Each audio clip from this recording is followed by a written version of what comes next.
उत्तर प्रदेश का चुनाव अपने आखिरी पड़ाव की तरफ बढ़ चुका है और अब लड़ाई पूर्वांचल में आ चुकी है और यहाँ की चर्चित सीट है फाजिल नगर, जहाँ से खड़े हुए हैं पिछड़ों के कद्दावर नेता स्वामी प्रसाद मौर्य जी। मौर्य जी, क्या लगता है जो सोशल इंजीनियरिंग आप लोगों ने शुरू की चुनाव से पहले, वो कितनी कारगर साबित होती दिखाई पड़ रही है? देखिए,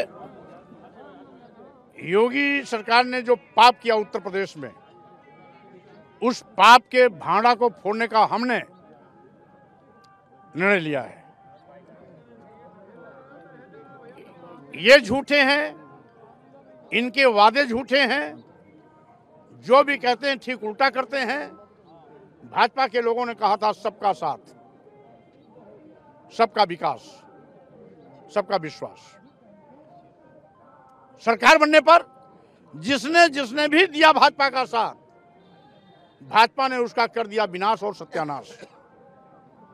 विश्वास करना तो दूर, विश्वासघात में माहिर।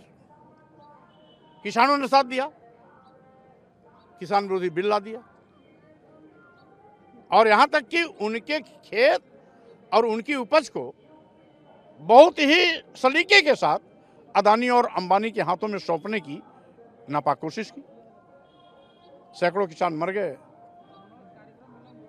हमदर्दी दिखाने तक की इनके पास फुर्सत नहीं थी। उल्टा किसानों को आतंकवादी और राष्ट्रद्रोही कह दिया। छात्रों नौजवानों ने साथ दिया था। 75 लाख नौकरी देने का वादा किया, नौकरी तो मिली नहीं। जो भी नौकरी की परीक्षा हुई, भ्रष्टाचार की भेंट चढ़ गई, पर्चा लीक आउट हो गया। अगर कोई हुआ भी तो अंधा बाटे रेवड़ी अपन अपन का दे। अपने चहेतों को, आरएसएस के कार्यकर्ताओं को, अपने चहेतों को ला करके सभी पदों पर भर दिया। यहाँ तक कि अनुसूचित जात के आरक्षित पदों पर भी और पिछड़े वर्गों के आरक्षित पदों पर भी सामान्य वर्ग के लोगों को बैठाल दिया। अब तो आप एक दूसरे खेमे में आ चुके हैं। सवाल जो पिछले खेमे में थे वो ये आरोप लगाते हैं कि जब इतना सब कुछ बुरा चल रहा था तो मंत्री क्यों बने रहे आप? अगर मैं मंत्री 5 साल इनके साथ नहीं रहता तो ये कितने जहरीले हैं, मैं उसकी परख कैसे कर पाता? इन्होंने अनुसूचित जात के सीटों पर अपने लोगों को बैठाया, ये मुझे जानकारी कैसे होती? इन्होंने पिछड़े वर्गों के 69,000 भर्ती में 19,000 पिछड़ों के आरक्षित पदों पर सामान्य वर्ग के लोगों को चयनित नियुक्ति पद दे दिया, यह कैसे जानकारी होती?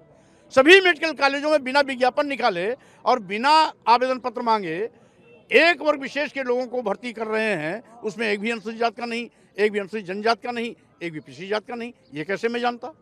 इन्होंने पीजीआई जैसे संस्थान में 54 पदों पर head of department, professor, reader, associate professor, प्रवक्ता, असिस्टेंट प्रोफेसर, सब जाकर के एक ही वर्ग विशेष के लोगों को बैठाने का काम किया, जिसमें एक भी अनुसूचित जात नहीं, एक भी पिछड़ा जात नहीं। अगर हम नहीं होते मंत्री तो कैसे हम जानते? तो स्वाभाविक रूप से 5 साल तक रह करके इनके पापों का मैं लेखा जोखा तैयार करता रहा, और जब वक्त आया तो मैंने अपना हथौड़ा चटकाया, और ऐसा हथौड़ा चटका, ऐसा चटका है कि आज योगी और मोदी सबकी सिट्टी सपाटी गुम हो गई। एक बयान बड़ा चर्चित हुआ था, जहर शब्द का आपने इस्तेमाल किया कि सांप रूपी बीजेपी को ये नेवला रूपी स्वामी जो है वो खत्म कर देगा। बीजेपी कह रही है कि हमने उस नेवले को फाजिल नगर में घेर लिया है। ऐसा है, सांप कभी नेवला को घेर ही नहीं सकता। सांप और नेवले की लड़ाई में हमेशा नेवला कुचल कुचल करके, चीर चीर करके, पटक पटक करके नाक को भी मारता है, सांप को भी मारता है। एक आरोप आप, एक विरोधी आपके ऊपर मतलब सीधे तौर पे आक्रमण करते हैं। वो कहते हैं कि पडरौना से आप विधायक थे। आखिर ऐसी क्या वजह रही कि फाजिल नगर चुना? फाजिल नगर में टिकट दे रही थी बीएसपी किसी और को, अचानक से रातों रात पलट के एक मुस्लिम कैंडिडेट को खड़ा कर दिया जो कि समाजवादी पार्टी के जिलाध्यक्ष भी रहे। क्या लगता है ये पूरी मतलब सब कुछ क्या हो रहा है ये? देखिए, बीएसपी तो बीजेपी की आज भी पार्टी है, इसलिए उसके विषय में कुछ कहेंगे नहीं। रही बात, पौना से मैं लगातार 3 बार विधायक रहा। वहां हमारा कोई भी कार्यकर्ता जो लड़ रहा है वो जीतेगा। विक्रम यादव जी वहां से विधायक बनेंगे, क्योंकि हमारी जीती हुई सीट है। हमें विश्वास है कि जो भी आएगा हम उसको जिताएंगे।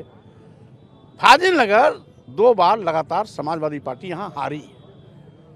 मैं हारी हुई जीत को जीतने के लिए आया हूं, और इसीलिए यहां जीत का परचम भी लहराऊंगा, विरोधियों की जमानत भी जब्त कराऊंगा। लगता है कि अंसारी साहब के खड़े फाजिल नगर में अंसारी साहब के खड़े होने से कुछ मुकाबला कड़ा हुआ जो एक स्मूथ निकल रहा था, क्योंकि यहाँ पे जो जातीय समीकरण देखे गए थे उसके आधार पे काफ़ी सुरक्षित होती जा रही थी आपके आने के बाद से फाजिल नगर सीट। लेकिन मुस्लिम समाज भाजपा सरकार में सबसे ज़्यादा पीड़ित और प्रताड़ित रहा है।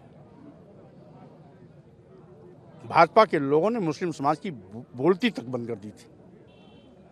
सम्मान और स्वाभिमान पर उसके खतरा हमेशा मंडराता रहता था। और इसीलिए एक इलियास नहीं 10 इलियास भी खड़े हो जाएं तो मुस्लिम समाज का वोट 2% भी नहीं काट पाएंगे। मुस्लिम समाज अखिलेश यादव जी के नेतृत्व में समाजवादी पार्टी सरकार बनाने के लिए कटिबद्ध है, पूरी तैयारी ताकत के साथ खड़ा है। और इसलिए बीजेपी ने जो बीएसपी को आगे करके चाल चली है, मुस्लिम समाज हमसे ज्यादा समझ रहा है। स्वामी प्रसाद जी, एक बात ये कही जा रही है कि सपा के साथ में जो समझौता हुआ तो कुछ बहुत बड़ा पद का भी कुछ डील हुई है, क्या है? कुछ पद का खुलासा करेंगे? डिप्टी सीएम क्या? तो मैं आपको बता दूं, मैं राजनीति स्वाभिमान का करता हूं, स्वाभिमान का करता हूं और विचारों का करता हूं। मैं कुर्सी को अपनी राजनीति का सौदेबाजी का हिस्सा नहीं बनाता हूं। वैचारिक रूप से हमको भारतीय जनता पार्टी को पटकनी देना था, तो भारतीय जनता पार्टी से एक बड़ी ताकत तैयार करना था। समाजवादी पार्टी में जाकर के हमने वो बड़ी ताकत तैयार कर दी। हम और अखिलेश यादव मिलकर के भारतीय जनता पार्टी को उत्तर प्रदेश से मटिया मेट कर देंगे, इनका सुपड़ा साफ कर देंगे। और रही बात आज जो परिवर्तन की बयार बन रही है, इस परिवर्तन, इस राजनीतिक परिवर्तन का रथ के संवाहक कृष्ण रूपी अखिलेश यादव जी हैं और भाजपा का वध करने के लिए अर्जुन रूपी स्वामी प्रसाद मौर्य खड़ा हुआ है। इसलिए हम दोनों ही पर्याप्त हैं बीजेपी को उत्तर प्रदेश से मटिया मेट करने के लिए। चलिए, बहुत बहुत शुक्रिया और बहुत बहुत शुभकामनाएं आपको। हमारे साथ स्वामी प्रसाद मौर्य जी का कहना है कि सपा पूर्ण बहुमत से होगी और फाजिल नगर में इस बार किसी तरह की कोई लड़ाई नहीं।